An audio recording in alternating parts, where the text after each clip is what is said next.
All right, guys, we are live here. I'm at my local courts, our two dedicated pickleball courts here in Oak Mountain, Alabama, about 10 minutes from my house. And we got a great group out here tonight. There's a large group playing pickleball and a very, very, very small group playing tennis right beside us. A small group of two people. We've got about 30 to 35 people here that are playing pickleball. So we've got two dedicated courts, they've got lights, and we've got a big group waiting.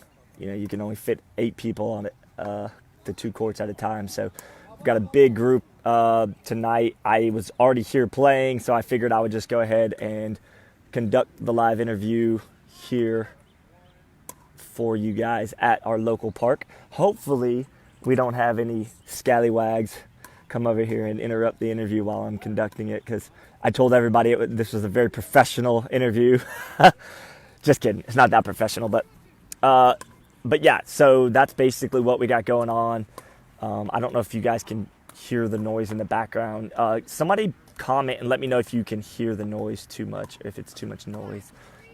If it is, I can try to move to a spot further away, but hopefully these headphones aren't an issue. So what we figured out through trial and error, me and Leigh, hang on one second, she's texting me right now actually.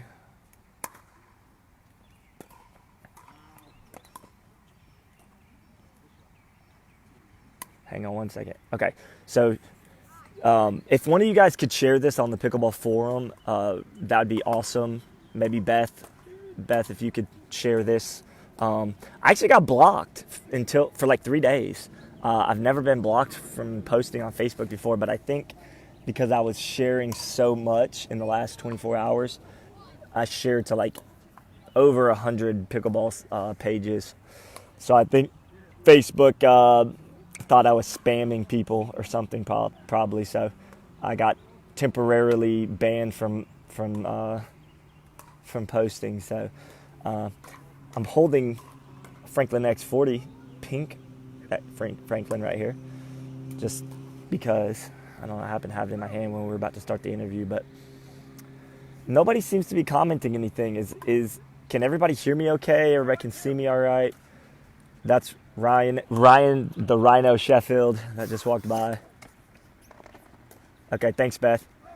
Any minute we should get Leigh Waters on. Let me see if I can invite her to join us. Oh, Tim Harrington. What's up, Tim? So I'm adding Leigh Waters and Anna Leighs Waters as we speak. But anyway, what I was saying, though, is we figured out when both people on both sides of the interview have headphones, that the static noise is not there. So, Hello? hey, guys. Hey. Hi. Oh, my goodness. How refreshing to be able to hear you guys with no reverberating sounds or background noise. Hallelujah. I love Woo. it. Love it. I know you guys are happy about that, too. Yes.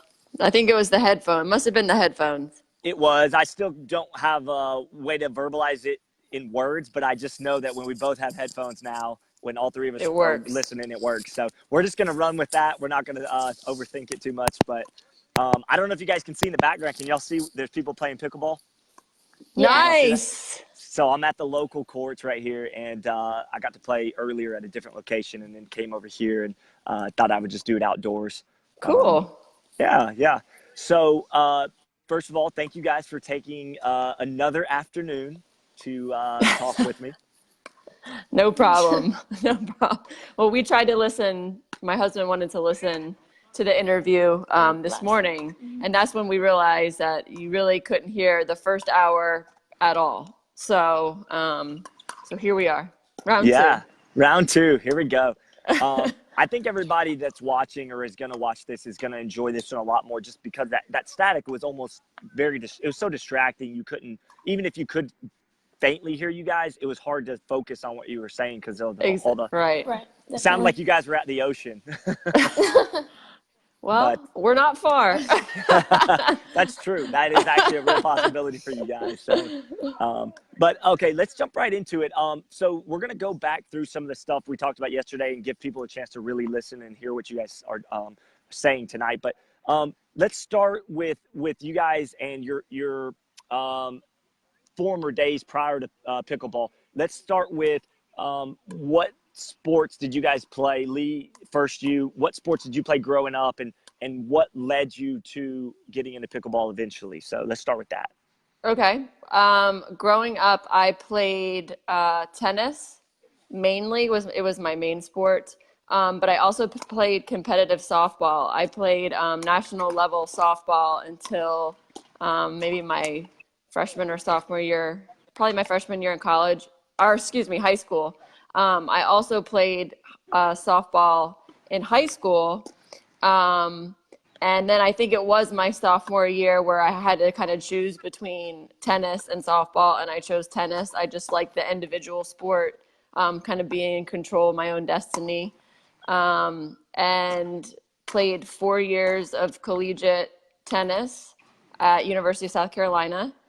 And actually, after tennis, after I graduated from college, I was so burnt out from tennis that I put my rackets down and I didn't look at them again until Anna Leigh was about 7 years old, when she looked at me one day and said, "I want to take a tennis lesson."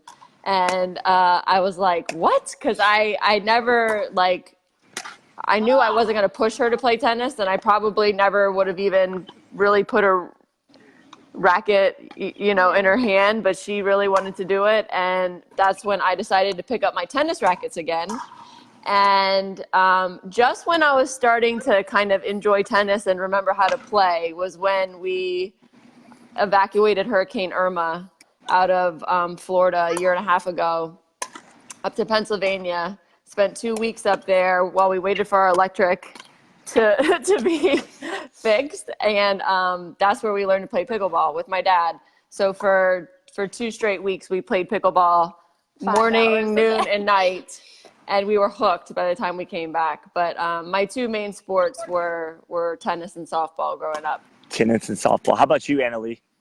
Well, when I lived in North Carolina, I danced for 2 years. I played basketball, soccer, tennis. So I played 4. Gymnastics? Oh, yeah, I did some gymnastics too.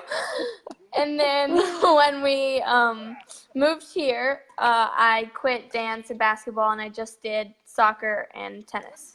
Soccer and tennis. And soccer, I never played soccer, but soccer seems like a lot of running. Is that accurate? Is that a fair assessment? That's a fact. And tell them what position you play in. I play center mid, so I'm like running all around the field the entire game. So give us a quick rundown on that position, so people that don't play soccer or don't know about it. What is the main goal with the center? I don't even know what you said. Center, midfield. Center mid. midfield. Yeah, Center mid. midfield. Well, So I what- play attacking, and then I have to come back for defense too. So I play like 2 positions at once. So you're like Plus my own position. So you're like the All-American soccer player there. And this year I made a team, and we won a tournament, and I'm going to Spain. It's kind of like a national team, and we're going to play other countries. Oh, And it's called Dannon Cup. That's incredible. I bet you're excited about that. So excited. Yeah, that's going to be, I think that's in October. Very So cool. it's just before nationals, I think. And that's like a World Cup team? Yeah, or so something like that? so Disney every year sponsors a tournament. It's called the Dannon Cup, and Dannon is actually like the main sponsor. Dannon actually sends the winning team of the tournament to whatever country the world tournament is being held. So This Anna Leighs, year it's in Spain, and we get to play in the Barcelona stadium there. Wow. So it's going to be like really cool and really fun. But she can't watch. yeah, Oh, they no. have a rule. They have a rule that parents can't go in the stadium and watch the kids. Or Wow. fly or stay in the same hotel. Okay. Exactly. Do So you this is got- like me going by myself to Spain with my Wow. teammates. Do you need me to come live stream it so your mom can watch Yes. it? Can you please do that? We definitely need that. We need that. Except for, I don't know how the commentary will go since you don't even know what center midfield is. Exactly.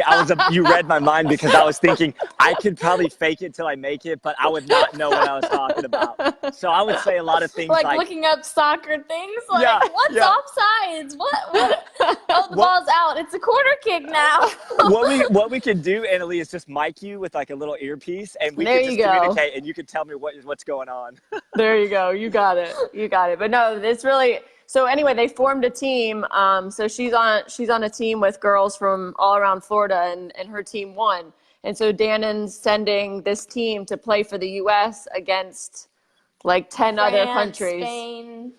So Wow. it's kind of like a World Cup for 12 and under. That's incredible. I didn't even know Yeah. such thing existed. So thank you guys for sharing that. A lot of people don't know that Anna-Leigh plays soccer outside of pickleball, because all we see is the pickleball community is when you guys play pickleball. So that's why I love to do these live interviews, because I think it's so important for the people that watch you guys from their living rooms or even live that may not have the courage or the confidence to come up to you and talk to you personally. This is a chance for them to get to watch you guys and hear from y'all about what you do outside of just pickleball. Because I think sometimes we get caught up in the fact that like all we think people do is play pickleball. And for me, that is pretty much all I do. So And commentate. and commentate. But guess what I'm commentating? Pickleball. Pickleball, exactly. Yeah. I know it is. We do have like a life away from pickleball for sure. My life is getting to be, I think, a little bit more pickleball because I started teaching. So I'm a lawyer also. So I've been so I've practiced law since 2004, I think. Wow.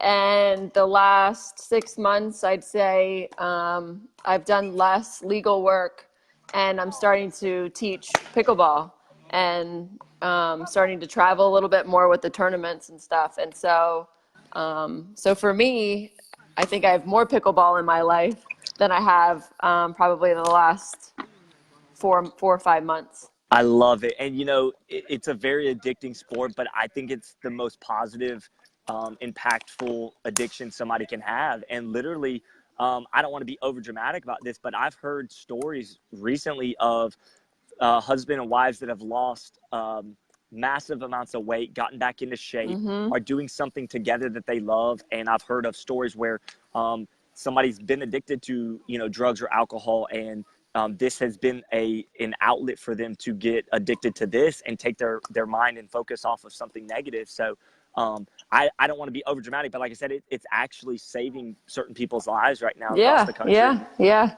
So quick side note, I did see a message a second ago. Somebody asked if you guys could somehow close the blinds behind you or the curtains because there's so much light.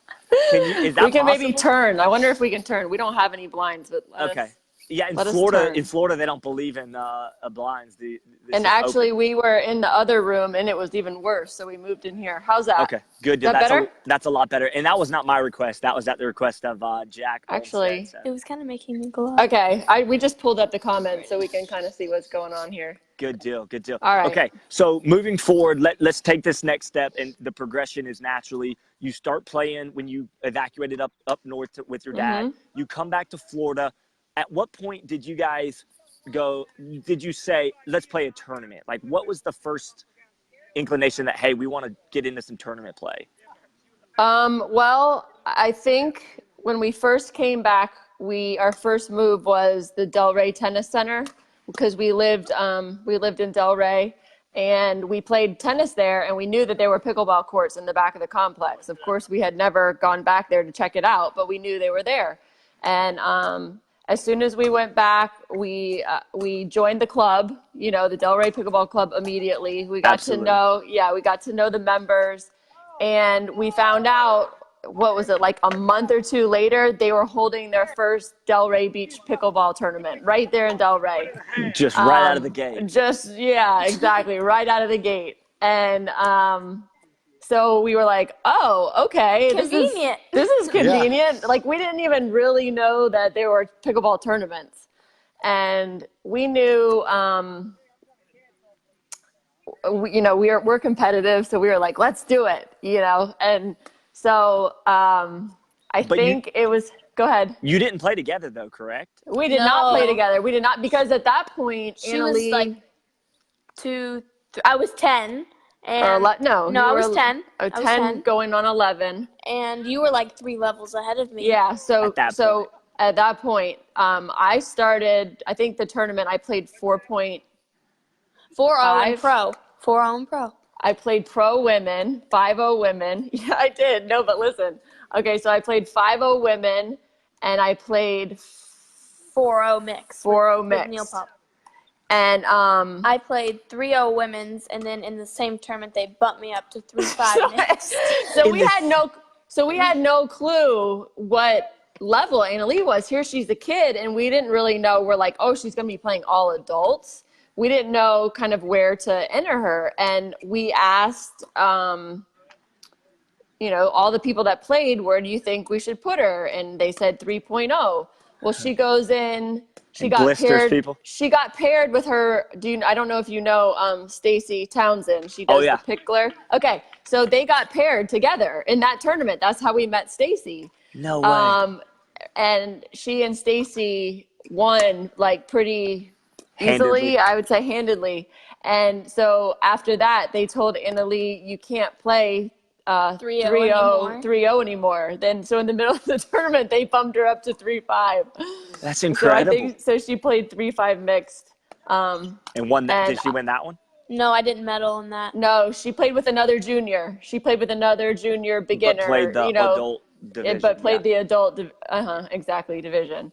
And then I played actually with my father in that tournament. He came down from Pennsylvania, and we played 4-0 mixed, and we won. And y'all won that. And and then the 5-0 tournament, we actually of course I didn't know who anybody was. We didn't know who people were. But the 5-0 drew Andrea Coop and her sister, and Maggie, I drew them first. It was her other scene of the tournament. Andrea and... Is it Maggie? Is it Sarah? No. It wasn't Maggie. Is it Sarah? Sarah? Sarah. Sarah. Yeah. She lives in Michigan, I think, too. Okay. Or somewhere So up north like that. we drew them first round, and I was like, whoa. I didn't realize. We did go to 3, but I think the third game they killed us. Yeah. Was dinking anything that you even considered? I didn't even know what it was. They were throwing these drops, and I was like, what is it? I mean, I just had not even seen anything like that, I had no idea what to do with it. I remember they kept dropping it, and even in our next match, they kept dropping it to my backhand. I'm at the kitchen, and they're dropping it to my backhand, and I'm like, I didn't know what to do with it. I'm like, what do I do with this shot? And you pop it up, and they put it away. Absolutely. And that's when I realized that there are some really good pickleball players out there. It's a reality check, isn't it? Yeah, it was, and I was at first I was like kind of discouraged, but then we were right back out there. It was like fuel to the fire. We just wanted to get better at that point and wanted to be able to compete. Absolutely. And she improved so quickly that she was rapidly. up in the 4 And me 5s. and Stacy played every tournament after that together for a year and a half. Yeah. Definitely. Well, and I'm playing with her at the U.S. Open too. In the 5-0, yeah, and that's what I was gonna say. That's the first time I saw you play Anna-Leigh Waters was I believe it was the U.S. Open in 2000. No, it would have been. Yeah, I guess it was the April 2018 was the first time I saw you and Stacy play on center court. Y'all played. Oh, cool! Yeah, I remember that. But I just remember watching you, and I was like, who is this little girl that's blistering people out there? You were just crushing the pickleball, and I was like, I've never seen anything like this. And I think that's what the kind of the appeal is with you two right now, is that you've got mom who is a grown adult. Obviously, you played years of tennis. You've got your style, which is aggressive and everything, and then you see Anna-Leigh, and it's before you hit the ball, Anna-Leigh, everybody's probably like, oh, this sweet little innocent girl that just probably just dinks the ball or whatever, and then you get out there and just wear people out, and I think it's just literally shell shock when people see it. And I can't imagine how it feels to play you guys for the very first time and just experience like every pickleball just like coming at you like relentlessly. And I'm sure that's a really just like a big eye opener for people when they experience that. Yeah, it is funny because we like even in rec play or in the few tournaments we've played together, I always feel like people start out, everything goes to Anna Leigh, and then next thing I know, everything's coming to me. You know, Because because she is powerful for her age and her size, and she is, I think, becoming consistent and patient. And so it's not so easy to target her anymore, you know, and kind of just assume that she's going to make the first error. So yeah, and we kind of talked about it last night, and I don't know how many people heard it because of the static, but I mean, you were laughing last night about, you know, you think sometimes that she's the smarter player on the court, you know, at times. yeah. And that's really a testament to how mature her game has progressed, because I also saw you, Anna Leigh, play in Atlanta, I think in 2018 also, which would have been May. You played against Jared Brooks. I remember that. Yes. And I remember that match so well, too. Yeah. I think that match, I remember you and William kind of standing back and like just wailing away at everything. And now I think about how much both of you really have progressed, and now, you know, using the softer game when you need to, and being able to come to the net and really dink it out, and not just stand back there and not just stand exactly, not just stand back and bang every ball. So for sure, I remember that match. I was standing there with you guys. You and your husband were watching. Y'all were on pins and needles, and it was a really intense long game series. It was like it went to 3, and it was really intense points. And Jared's a very intense player too, and he can smoke a pickleball. So he can. So I remember that match very vividly. But I also remember thinking, like, if Anna Leigh like develops the other side of the game, not that she wasn't phenomenal at that point, but like right. It was like if she gets the both of it together, and so fast forward to Florida Grand Slam, Anna Leigh, I mean, I'm going to brag on you for a second. I mean, you don't even look like the same player because you still have all the effective drives, but you also can drop the ball in when you need to. You can soften the ball up when you have to also. And it's a more well-rounded game. And I think the proof is in the results. I mean, you were able to defeat a really, really strong team, and not just in a 3-game series, but you also had to beat them in the game to 15, correct? So you guys had to win 2 out of 3 coming out of the losers bracket, correct? Yes. And then you had to beat them in the 15 game. So that is really strong stuff by you guys. Yeah, that was everything just kind of came together for us.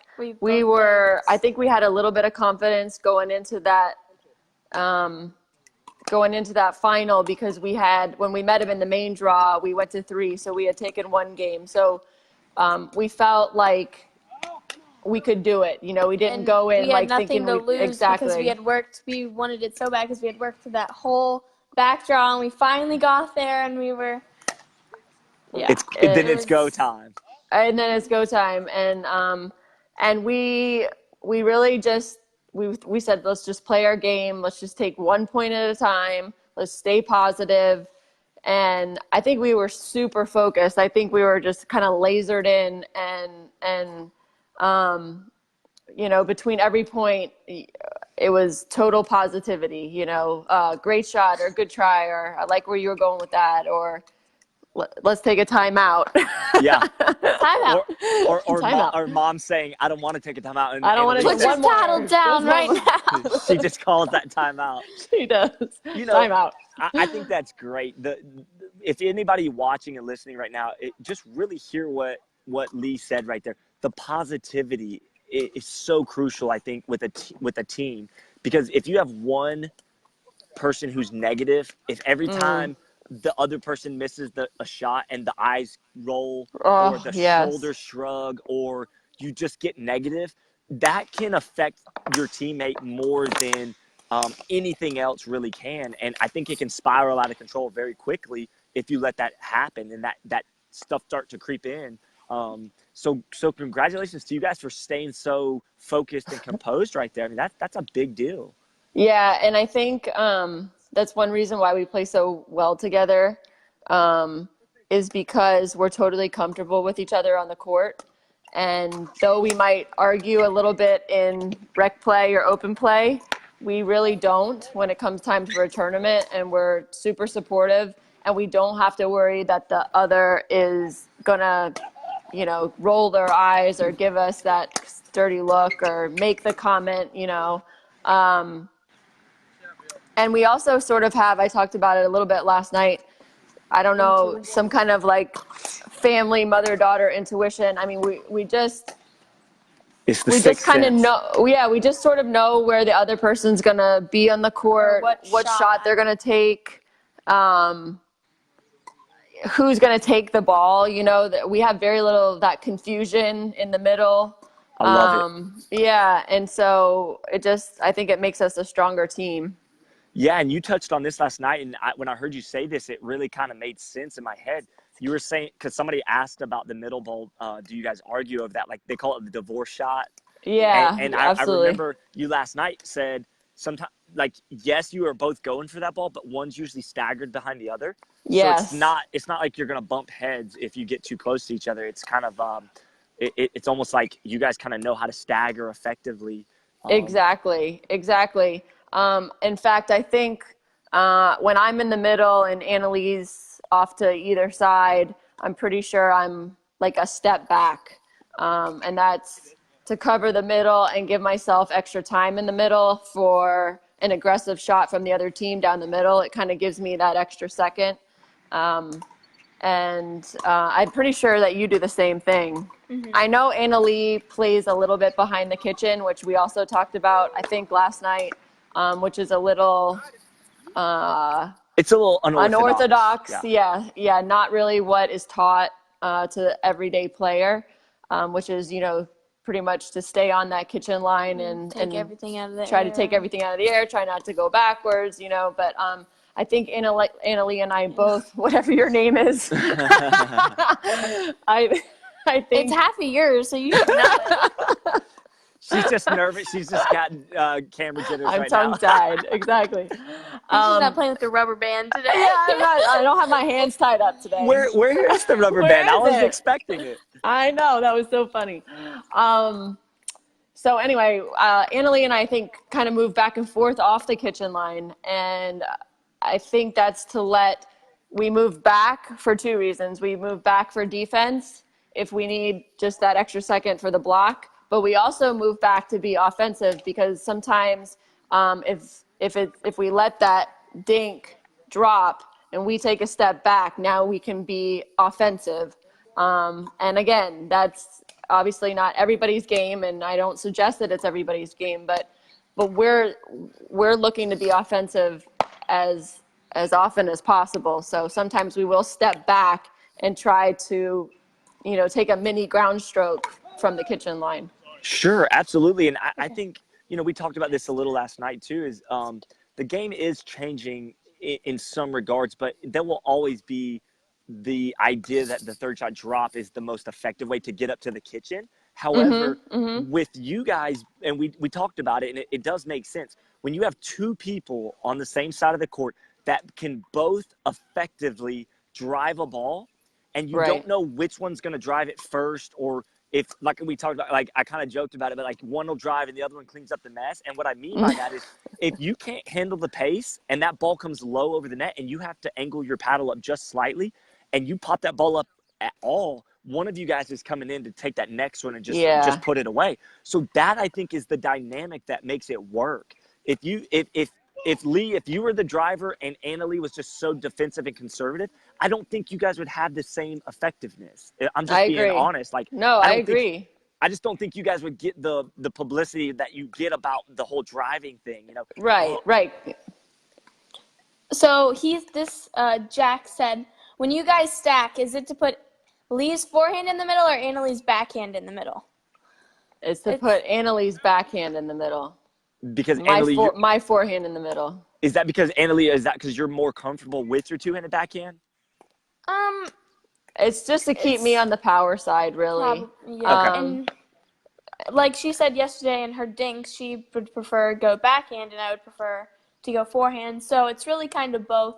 That because I'm comfortable with backhand or forehand in the middle, so it's really just. It's not really about the middle ball as much as I like to be offensive off of my backhanding. She likes to be offensive off of her forehand. So again, it's just trying to keep us on the side that we can be the most offensive. However, we don't stack every single serve. I mean, sometimes we choose to just play straight up. It kind of just depends on the situation, how we're feeling, what our opponents are doing, what their strengths are. What the score is, maybe score. maybe who we want to be across from at the kitchen.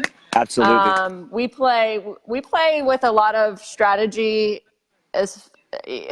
in that we regard. don't really in that regard. Yeah.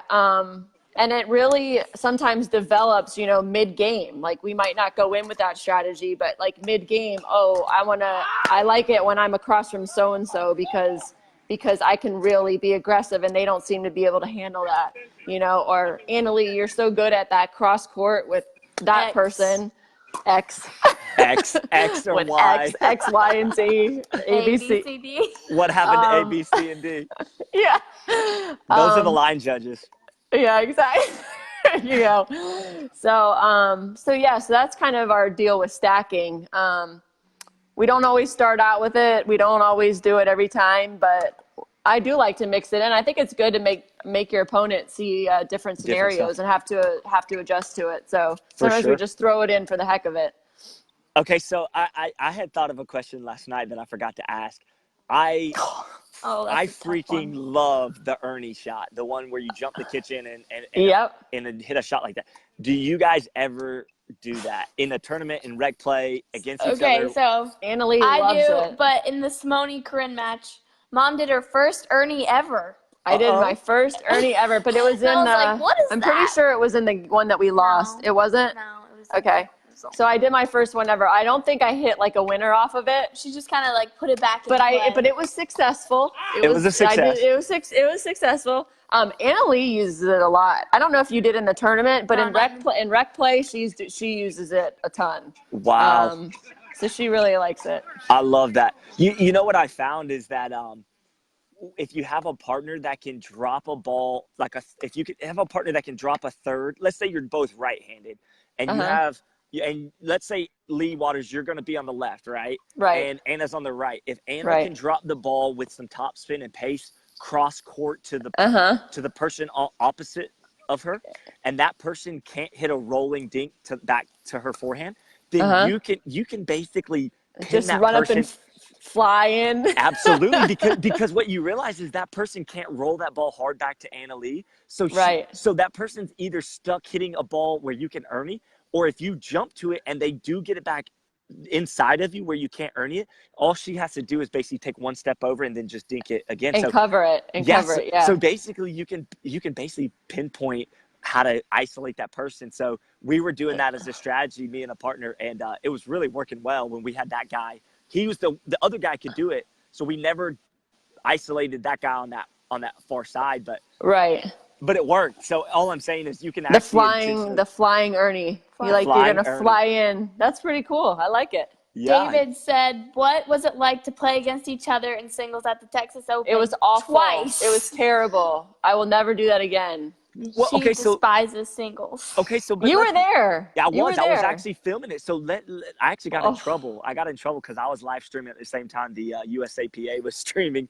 So I actually got in trouble for that. But we won't talk about that. But go back to that at the Texas Open. You guys were in the same bracket in 5.0 singles? Yeah, it was the Open. It was the pro. Yeah. Okay, so first round. Y'all actually played twice against each other, correct? Oh, God. No, 3 times if you count. She had to beat me twice in the finals. There you go. So thank you, David, because she is so happy to talk about the fact that she beat me. So you have made her evening. I love it. She got a huge grin on her face when David brought that question up. So we met in the main draw second. So that was my first singles tournament ever, by the way. Brag. No. I just mean singles isn't my favorite thing ever. Yeah. So we met, I think, second round or third round, and the first time we played, it went to 3 games, right? Mm-hmm. And I was up in the third game 10-3 or something. 3 or 10-4. I mean, I was looking like I was going to pull that one out, and all of a sudden, I just I froze. I couldn't do anything. I just could not win the game. And I don't know why. I don't know if she started playing that much better, or if I was already thinking about both. what was going to happen. Yeah, what's going to happen if I win this? Are we going to be fighting? Is this going to be, I don't know what happened, but she ended up beating me. So then I had to play a million more singles games. No, and then it rained. And then it rained, and we had to go. That's right. That's right. And then we went and ate dinner, and then we played we ate dinner knowing that we were getting ready to go play the finals, and then we were indoors, which was probably favorable for me, actually. And I just remember thinking, she's not going to beat me. She cannot beat me. Dad was cheering for whoever was losing in the game. Go, Leigh! Go, Anna-Leigh! Oh my gosh, that's awesome. He was a cheerleader for both sides. I love it. Yeah, and so then, I beat her in the finals, and then I had to win that last game to 15. And she was mad for a minute, and then we were fine. I love it. Steve Kennedy says, I saw it. I saw the question. Now, this must be an inside joke, and if that's the case, you guys have to explain what Bo means in quotation marks. No, I can't explain it. I'm gonna have to say that Steve Kennedy is my favorite practice partner. He is my favorite practice. No, but in all sincerity, he does make me drive an hour to go down and play with him. But playing with Steve, and we have a little group. We meet at 7. Playing with those guys, it has definitely helped to improve my game, and so I love going down and practicing with him. Steve Kennedy. Yeah, love it. Yeah, Shout out to for Steve. sure. He also said, "Please send Al candy." What is that? What is that? Please send Al candy. So Anna-Leigh does not like to wake up super early. She woke me up at 5. So, oh my goodness. So when I play with Steve, we play at 7 a.m. in the morning, and it takes me almost an hour to get down to where we play. And so that means I got to leave at 6. That means I got to wake her up, between 5 and 5:30. Oh, so Steve and the guy said, if Anna-Leigh will come be our 4th, this was last week? If Anna-Leigh will come be our 4th, we promise her lots of candy. And sure enough, we got there. There was boxes of chocolate, potato chips, Sour Patch Kids. My goodness. They definitely spoiled her. So they went all out on the candies. They did. That's awesome. What is your? Yeah, we have a lot of fun with those guys. 2019's clinic schedule. What pickleball book do you recommend for students of the game? Well, our friend Stacy Townsend just wrote a free pickleball book. She did. That I think you can download off of her website for free, and maybe even Amazon. I'm not sure. That's a great plug for Stacy right there. She wrote the book on, I believe, mental toughness of pickleball. Yeah, exactly. So that's a good one to pick up for sure, and it's free. So So I think go download it. I believe the only thing, well, if it's the ebook, there's no shipping. But if you order the book, I think you just pay the shipping if you want it in a hardback cover. Mm-hmm. If you do the ebook, I believe it's completely free, which is amazing because I'm sure that took her a lot of time and effort to put that together. And Stacy is super brilliant. She's a lawyer. She's also an attorney. Yeah, and she's really smart, and she does a lot of research, and she's really involved in pickleball. I think she has a position with the USAPA currently now as well.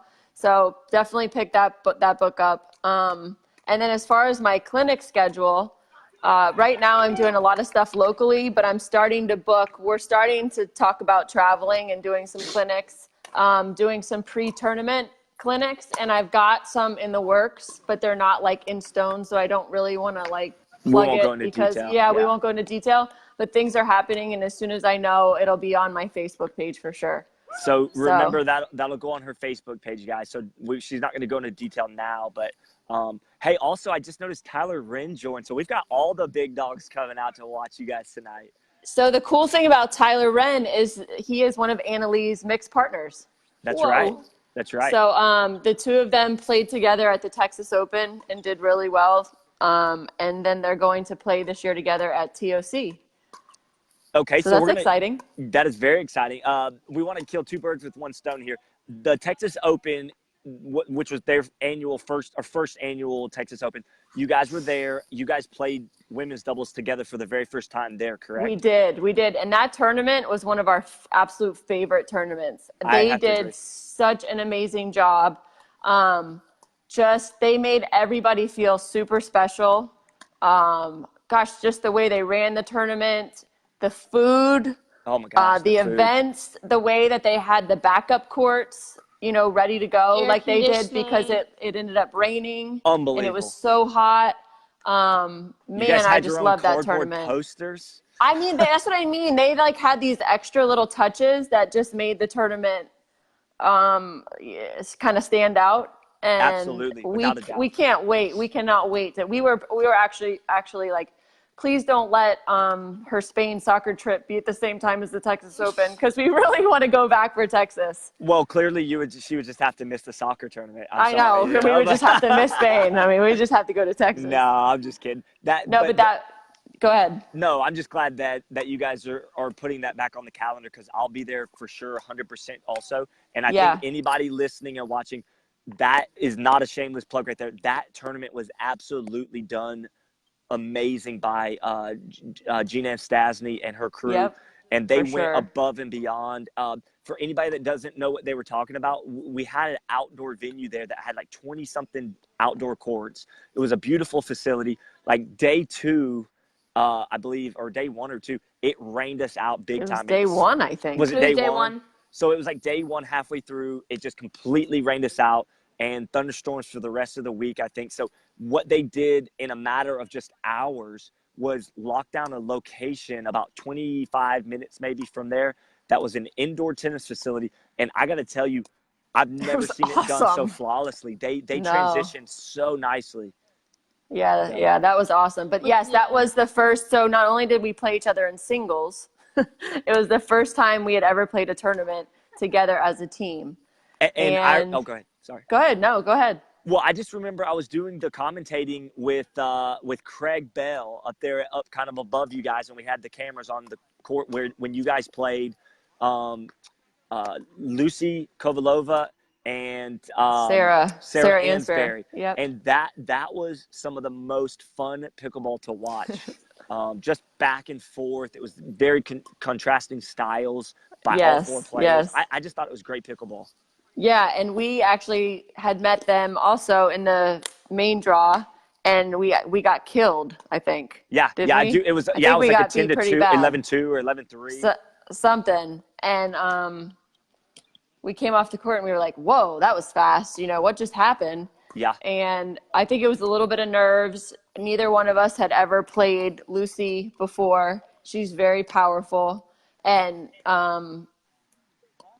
so it was like over before we knew it. And then again, we worked through the back, got back to the finals, and we didn't win the 2 out of 3, but we did take them to 3. We did win that second game. You guys won it in strong fashion. Yeah, we did. And then the third game, I believe it was like 11-9. Mm-hmm. It was super very close. Yep. And so we were really proud of ourselves that we were able to kind of regroup and come up with a strategy that put us back in the match.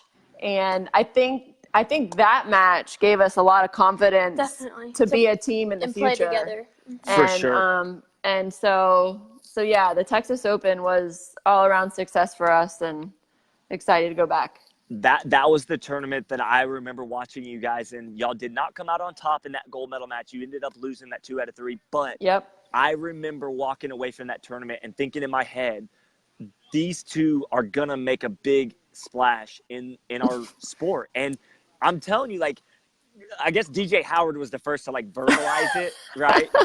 But I most certainly thought it. And I even remember talking to you guys. You guys actually came up and did some commentary with me and Craig. And I just remember you guys being so pleasant and easy to talk with. Both of y'all smile and have a great time. You're always kind of, you guys aren't goofy like me. I'm a goofball. You guys are goofy too, but you guys just have that pleasantry about you, and people are not, I guess the right word I can use with you guys is they're not, gosh, I'm struggling for that word, but like you guys are very inviting as far as people coming up to you. You're very friendly, you smile a lot, and you make people feel comfortable. Thank you. And I'm not just saying that because Girl. you guys are on my live streams. Yeah, I really mean that. I mean, you guys, I remember talking to Anna Leigh she was at the Atlanta Open, and she was had just finished the match. At this point, I don't even know if she knew who I was, and I definitely was not really that familiar with you guys. And right. I remember I walked by her, and I said, like, hey, how are you doing? And she was just like, oh, I'm good. And like, I was like, it was great to watch you like beat the crap out of somebody over there on the court, you know? And she was just so friendly about it. So, you know, even not even knowing me at that point, she was very, very nice and very friendly. So that's just a really, really, I think, amazing thing about you guys is you could be very standoffish and very, you know, I call it like a pickleball. Mysterious. Yeah, you could be mysterious. mysterious, yeah. But you guys are friendly, mysterious, which I think is a good combo. Yeah, we Friendly, mysterious. Anna Leigh knows that, like, for us, it's super important to have good sportsmanship and to be approachable and humble and appreciative, and she knows that first and foremost, that's kind of what we expect. And so I'm super proud that she's grown up that way. And we've always been super proud of her personality and her composure and her maturity on the court and off the court. Absolutely. And so that's important that you say that about her. I appreciate it. For sure. Thank For you. sure. Yeah, you're welcome, Anna Leigh. And that's not just me only saying that. I've heard that over and over and over again from a lot of people from a lot of different places around the country, that they're just really impressed with the way Anna Leigh carries herself at 12 years old. I think for mom and dad, I think that's probably the best compliment that we could give you guys as parents. I mean, we could compliment you guys all day long, you know, and that's a compliment. But when somebody compliments your kids, I feel know, like that's the best. that just makes you smile, doesn't it? And it warms your heart to know that people really recognize those kind of things. And I think for Anna Leigh, like the thing that people really say a lot is like she's got the X factor. So like when you're 25, 26, 27, whatever, or 30 years old, you know, if you're really good at something, a sport or whatever, they're like, hey, that person's really good. And you're just like, oh, they're really good. But when you're 12 and you carry yourself the way you do, and then you conduct yourself on the court like a professional, I think that's what people say is the X factor. Like you've kind of got the mysterious X factor there. And I'm telling you, it's crazy. But like the way you walk on the court, nobody's ever met you guys, and mom and daughter walk out on the court to play against them, and they've never seen you. They're going to go at Anna Leigh first. That's natural, probably. Yeah. And when she starts blistering their hiney, and they go, okay, timeout. You know, they're down 6-0. You know, I forget which team it was. I don't remember who it was. Somebody at the Florida Open. They said after the match, you know, we started out going at Anna Leigh, and then somewhere along the way, we were like, we gotta turn it and go to Mama now, because Absolutely. You know, it wasn't working, and she just played unbelievable. So, but that's where they get into real trouble, because they go away from Anna Leigh and then they run into more trouble with you. So both of you guys bring it over and over to people. So okay, so I think that you guys are really, really good for our sport, and the reason I say that is because you guys are bringing that other dimension to the sport, where you kind of you debunk the myth that you can't win at a high level without dropping the ball in on a third shot 80 to 85%. Every single time. Right. Yeah. Like you will see other high level players occasionally hit drive shots, but a lot of them will drop. And the myth is that you can't win at the highest levels if you don't do that. Talk to us about, because I know people want to hear this and they want to know about you guys in this regard. What is it that gives you guys that confidence to drive the ball on your thirds 80 to 85% and know that you're going to have a good chance of coming out on top, or at least a chance to compete at the high level like that? Okay. Well, for me, and then you can speak to yourself. But for me, I think coming from a tennis background is what we You took my initially did. answer. Oh, okay. So I'm going to answer for both of us then. I think coming from a tennis background, when we started out, we were driving everything, no matter what it was. No dropping, no dinking, no fifth shot drop, nothing. And then as we improved and we started playing higher level people and pros, we realized, you got to be able to do it all. But still, our strength and what we're comfortable with and what comes natural to us is the drive. And it's what we've kind of had our success doing, both of us, separately and together, And for me, I liked to play. I think Anna-Leigh, probably the 30% of time or the 25% of time that we dropped in that finals, it was probably Anna-Leigh, if I had to guess, that dropped most of those. I'd have to go back and look. But for me, I like to drive the third ball if I can. If it's not too super low to the ground, I'd like to drive that third ball, take a few steps in and drop my fifth shot, because From now midcourt. exactly, now I'm closer. It's an easier drop. I can do a little bit more with it as far as placement, as far as keeping it down, less risk for me of popping up kind of that high one that you might hit from way back behind the baseline.